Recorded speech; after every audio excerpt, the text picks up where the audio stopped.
Kamusta mahal na mga manonood, maligayang pagdating sa aking channel. Nasa agenda ang Swedish poses mula sa Tuva Buyak-Östen.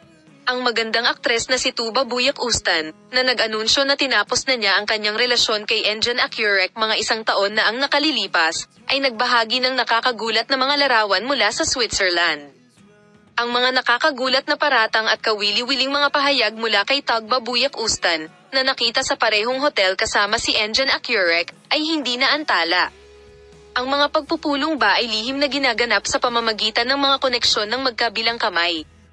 Ito ay isang bagay ng malaking pag-usisa kung ang mga pagpupulong sa pagitan nina Engin Akyurek at Tuva Buyak-Östen ay naganap ng lihim.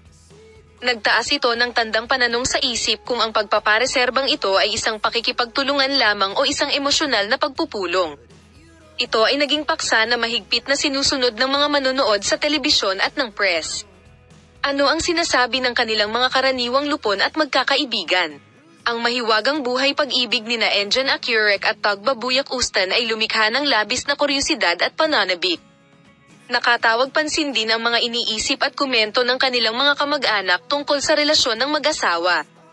Uminom tayo sa press. Ang magazine ay sabik na naghihintay para sa magkasalungat na pag-uusap tungkol sa reserbasyon na ito. Sitwasyon ng pamilya, mayroon bang magkasanib na desisyon tungkol sa iyong mga anak? Ano ang iniisip ng mga pamilya nina Engin Akyurek at Tuva Buyak-Östen tungkol sa muling pagsasama-sama ng mag-asawang ito? Magkaisa tayong magdesisyon tungkol sa mga bata, lalo na sa pag-ibig.